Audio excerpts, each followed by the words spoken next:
주간 적시입니다. 오늘 제목 이렇게 한번 적어봤습니다. 폭염에 그늘 찾을 듯.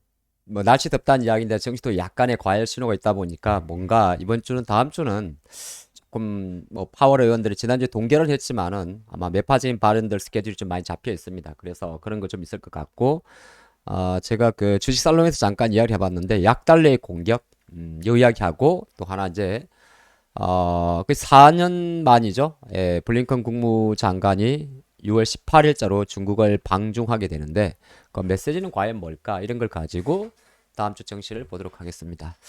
참 미국이 이제 지난 금요일은 세 번째 목요일이니까 만기일이었어요. 만기일이었는데 약간 잘 가다가 보면 약간 음봉으로 마감을 했습니다. 그럼 이 정도 보게 되면 차익 매물이 나왔구나 그렇게 볼 수 있고 주봉을 보면 참 뭐 세기도 싫죠. 나스닥인데 많이 올라왔습니다. 예, 다우도 많이 올라왔고 S&P도 이미 20% 넘었고 최근에 반도체도 많이 올랐고 테슬라도 많이 갔죠. 260달러까지 왔는데 뭐 많이 오른 게 죄입니까? 아니 그건 아니에요. 상당히 우호적으로 환율도 최근에 많이 이제 유가도 배럴당 70달러 정도에서 안정을 보이고 있고 약간 주말에 중국의 구체적인 부양 패키지는 나오지 않았지만은 중국 증시도 어느 정도 다시 3천선 초반에서 잡아주고 있습니다. 한국의 원화는 최근에 조금 너무 빠른데 아마 이건 다음 주 가면 어느 정도 조금 릴렉스가 될 것 같아요. 그래서 오늘 정시를 우리 장도 마찬가지죠. 예, 우리 장도 코스피도 코스닥도 뭐 여러 가지 중간에 주중간에 지난주에 해프닝이 있었습니다만은 뭐 일부 종목들의 하한가, 배터리 관련주의 공매도 있었습니다만은 또 5월순에 안착을 해놨기 때문에 아마 다음 주를 바라보는 관점에서도 큰 폭의 변동성은 좀 나을 것 같습니다. 큰 폭의 변동성이 없다는 말은 다른 한편으로는 조금 늘어질 수도 있어요. 늘어진다는 거는 미리 하락을 준비할 필요는 없습니다. 그러니까 어느 정도 과열 신호 쪽에서 우리가 그늘을 찾는다 그러죠. 이게 뭐냐 하면 물론 가보진 않았으면 한번 가봤으면 싶은 일본 북해도 홋카이도에 무슨 폭포 같아요. 근데 제가 오늘 이렇게 시원하게 포커블리브라고 적어본 거는 물갈래라 우리말로 이제 우리말을 그 영어로 쓰다 보니까 약간 어학사전 검색했더니 포커블리브라는 단어를 쓰더라고요.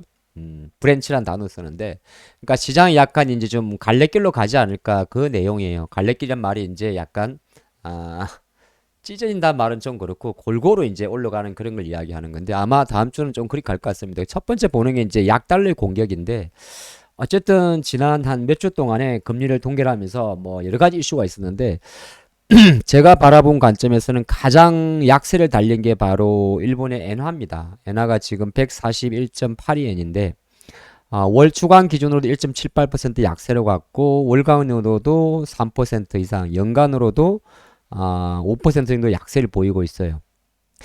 중국의 위안화는 지난번에 한 1.69% 정도 약세에서 조금 멈춰 있고요. 그러다 보니까 이제 최근에 또 유로화도 다시 주간 기준으로는 강세로 갔습니다. 유로화가 1.09까지 올라갔죠. 그러면 뭐 많이 아시겠습니다. 유럽은 금리를 올렸고 미국은 동결을 했죠. 그러니까 어느 정도 약간 올리는 쪽이 원래 강한 거니까 그러면서 주간 기준으로도 달러화가 1.27% 정도 약세를 보였습니다. 근데 이 흐름에서 상대적으로 가장 민감하게 반응한 통화가 있다면 하나가 엔화일 것이고 엔저 정책 그리고 또 하나가 우리나라 원화도 만만찮습니다. 지금 1270원대까지 떨어졌는데 한 달 기준으로 보니까 무려 4% 정도가 강세로 나온 거죠. 원화 강세. 근데 우리나라가 사실 지금 원화 강세가 나올 필요가 없잖아요.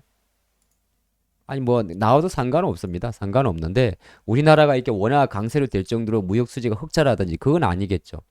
그 말은 우리나라 원화의 강세는 아무래도 재정 환율의 약세가 있는 거죠. 원엔 환율입니다. 900원대까지 떨어진 거죠. 쉽게 말해서 우리나라 사람들이 일본에 가기 좋아졌다는 이야기입니다. 이런 일단 환율 이야기가 있는데 이 이야기를 조금 가져갈 수가 있어요. 그러면 뭐 예를 들어서 지난주에 잠깐 반등했던 요 항공주들이 엔화가 어느 정도 계속적으로 원엔 재정 환율이 약세로 간다면 어느 정도 항공주 입장에서 들어오는 기관 매수를 무시할 수는 없겠죠. 미친 듯이 들어오지 않습니까? 대한항공에 대한 수급인데. 그런 관점에서 여러분들이 만약에 일본이니까 생각하게 되면 뭐 대형 항공사 말고 LCC 같은 저가 항공사 바라보더라도 약간 이게 연속성 측면에서 조금 살아있을 수 가능성도 열어놓고 다음 주를 보셔도 되지 않냐. 그 외에 또 다른 것도 좀 있을 수가 있습니다. 그래서 제일 중요한 포인트는 계속 우리나라 어느 정도는 좀 못 줄 건데 또 미국이 금리를 동결했기 때문에 생각보다 이 외환 시장에서 환 시장에서 어느 정도의 달러 강세와 유로화 강세와 엔화 약세와 달러 약세 속에 원화 약세는 강세는 이어질 수가 있습니다. 그런 관점에서는 우리가 사실 장이 좋을 때는 저것 때문에 피해를 보는 섹터보다는 뭐 예를 들어 간단히 저것 때문에 자동차 못 갑니까? 피해를 보는 섹터보다는 강세장이잖아요. 강세장일 때는 피해를 보는 섹터보다는 수혜를 보는 섹터를 보셔야 되는 거죠. 그게 중요한 포인트가 됩니다. 그거 말씀드리겠고 두 번째 이야기 조금 이어가 볼까요? 제가 다음 주 일정을 좀 바로 보게 되면 미국 조금 더 볼게요. 미국 증시도 사실은 제가 이거를 주간 증시 할 때마다 보여드리는데 가만히 놓고 보면 여전히 미국에 이제 우리가 대형 테크주라고 이야기하는 IT나 금융 경기 소비재는 되게 좋아요. 그래서 월간 기준으로도 각각 10%, 9%. 근데 역시나 미국도 다우지수 영향 있는 헬스케어주라든지 제약 바이오라든지 우리가 뭐 타겟이라든지 홈디포라든지 이런 월마트라든지 필수 소비재 쪽은 조금 약합니다. 꿈틀꿈틀꿈틀하죠. 여전히 미국도 보면 경기 소비재나 IT나 커뮤니케이션에 몰려 있습니다. 근데 그 몰려 있는 것도 강도는 조금 처질 수도 있어요. 쉽게 말해서 나쁘다는 이야기는 아닙니다, 여러분들. 그러니까 넷플릭스의 상승 강도 속도도 조금 완화될 수가 있는 거고 엔비디아도 마찬가지인 겁니다. 우리가 사실 항상 하는 이야기가 영원한 건 없는 거거든요. 쭉쭉 가다 보면은 좀 그늘 나온 밑에 쉬고 싶다 있지 않습니까? 그래서 오늘은 큰 길에서 너무 어렵게 생각하지 마시고 다음 주에 조금 쉴 수도 있지 않겠구나 그렇게 보는 거고 그래서 지금 이제 주변 여건들은 조금 편안해진 거예요. 유가도 지나치게 내려가서 좋을 거 없죠. 한 70달러 선에서 확실히 잡아주고 뭐 골드만삭스 항상 뒷북치는 골드만삭스 브렌트 엄청 낮추던데 니들이 아무리 낮춰봐라 안 내려갈 거다. 자 이러면서 자 브렌트도 안정이 되고 그리고 이제 약간은 중국발 경기 부양 이슈 물론 이제 뭐 1조 위안 우리 돈으로 178조 원 정도 되는데 뭐 지켜는 봐야겠습니다만은 이제 금리를 미국이 금리란 동계를 썼기 때문에 원자재 단에서도 크지는 않습니다만은 아연이나 이런 가격들이 조금 어느 동도 마찬가지죠. 이쪽에서 조금 바닥체에 잡히게 되면 이는 경기 회복에 대한 시그널을 주는 겁니다. 그런 거 지켜보시고 옥수수라든지 밀 이런 거는 어쩔 수 없습니다. 뭐 흑계 곡물 협정도 마찬가지고 우크라이나 댐도 마찬가지고 또 올여름에 엄청 덥다 그러잖아요. 충분히 에그플레이션 예산 생길 수가 있기 때문에 아마 곡물 시장에서도 반등세가 나올 겁니다. 근데 그거 좀 더 하시면서 보시면 좋을 거고 나머지 채권 금리나 달러 쪽은 이제 시장에 큰 변동성은 없어요. 그래서 그렇게 좀 보셔도 되지 않나 저는 그렇게 생각을 하고 다음 주 일정을 좀 적어놨는데 밑에 거부터 한번 볼까요? 그쵸. 뭐, 이제, 물가지표 발표될 금리가 됐기 때문에, 어쨌든, 블링컨 장관이 주말에, 시진핑 주석 만나는 거, 중국 간 거 되게 중요할 것 같고, 월요일 또 미국 휴장이에요. 예. 휴장 앞두고 나서, 이제, 만기날, 막판에 좀 변동성이 있었던 거죠. 그리고 20일 날 중국이 이거를 내릴 가능성도 좀 많아요. LPR. 이게 사실상 중국의 기준금리입니다. 중국 18개 시중 VIP 고객들의 평균 대출금리를 대출 우대금리라 그러는데, 지금 3.65% 정도의 지난주에 MLF 금리를 깜짝 내렸기 때문에 시장에서는 혹시 내릴 수 있지 않을까 그런 거 좀 남아 있어요. 우크라이나 재건 회의는 뭐 사실 바로 이제 조금 약간 요런 곡물 관련주도 움직이죠. 조금씩 장이 좋아서 그런 거죠. 예, 재건 관련주도. 자, 그리고 이제 중국도 단오절이에요. 예, 단오 언제적 단오에 음력 5월이 왔다는 이야기군요. 예, 단오절 이야기고 요걸 조금 더 구체적으로 살펴보겠습니다. 그래서 일정을 놓고 보면 다음 주에는 큰 건 없는데 연설이 좀 많아요. 세인트루이스 총재 연설도 있고 시카고 이런 총재 연설도 있고 좀 많은데 나머지는 다 지표입니다. 사실은 물가 지표 발표돼서 크게 중요하진 않고요. 제가 요걸 그래서 항상 다 올려드리죠. 어떻게 올려드리죠? 이렇게 해서 이렇게 제가 잘 정리해서 올려드립니다. 하나씩 같이 좀 보도록 할까요? 요거는 텔레그램 그리고 우리 유튜브 커뮤니티 다 올라갑니다.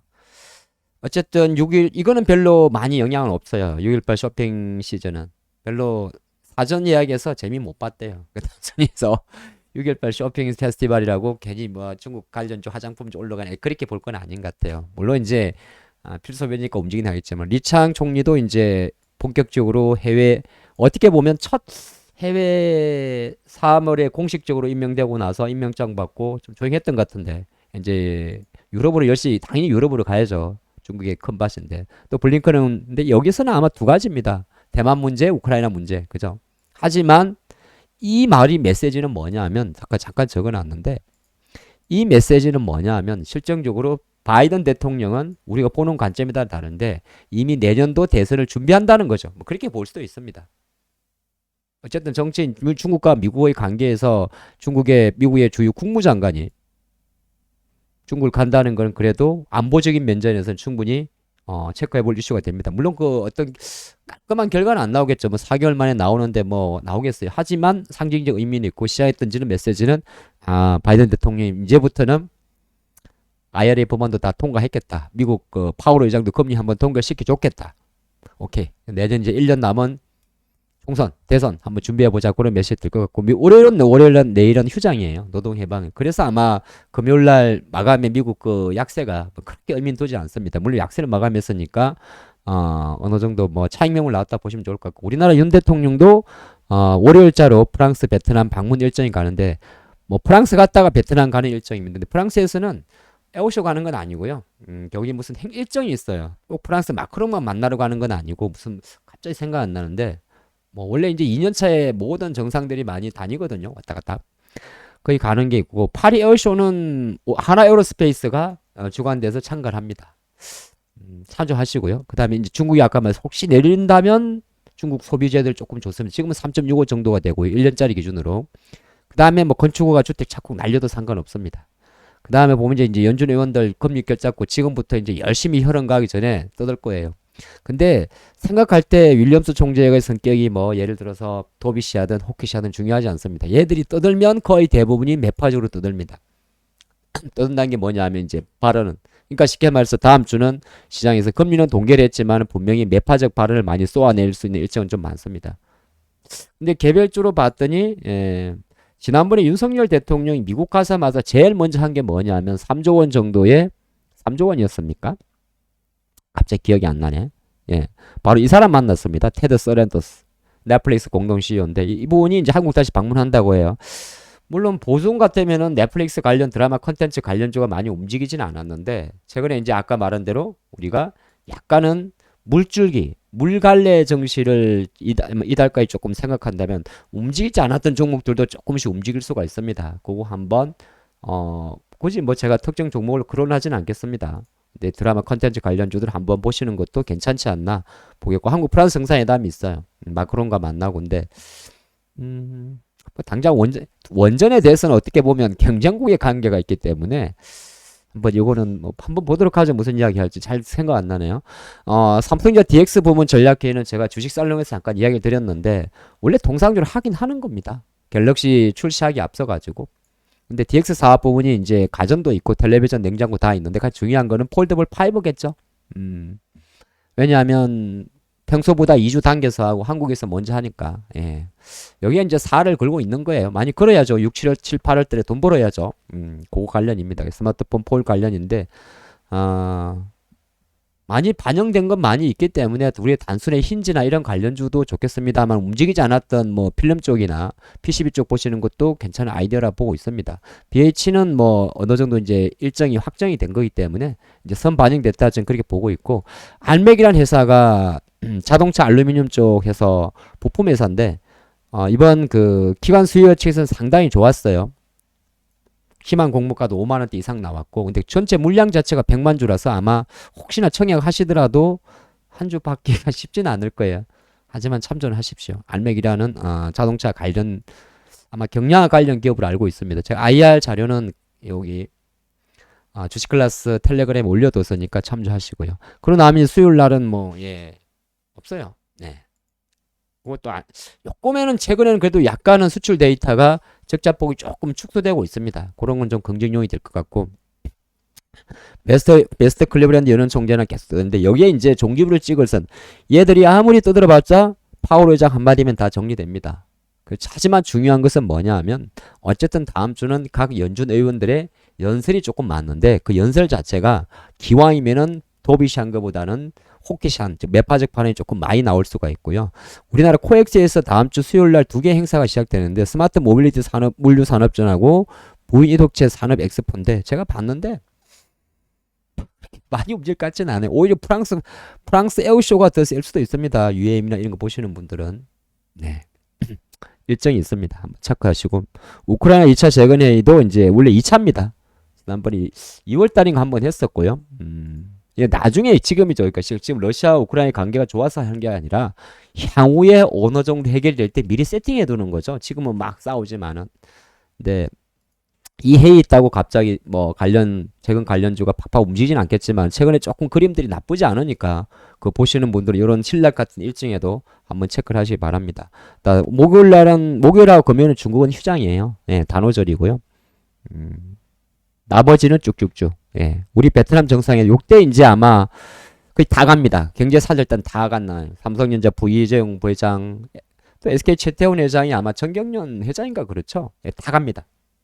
그리고 개별 게임입니다만은 테슬라는 다시 한번 그 제공식 기한이 테슬라 수주 안 해도 상관은 없습니다. 일정상 이런 게 있다 말씀드리겠습니다. 요 일정들은 참조하시고 그래서 다음 주 증시는 쭈구쭈구쭈구 이야기했습니다만은 주간 증시 핵심은 저희가 어떤 큰 흐름을 잡아드리는 거거든요. 그래서 이거는 뭐 지수 오르고 내리보다 약간은 이제 요 방중 메시지도 있지만은 오늘 제가 말하고 싶은 말은 바로 이 말이군요. 뭔가 시원한 것을 찾아서 물갈래가 갈라지듯이 어떤 특정 주도수의 쏠림보다는 폭포수가 이렇게 내려오는 것처럼 잘잘잘잘하게 갈라질 수 있지 않을까. 정신 바짝 차려야겠네요. 감사합니다.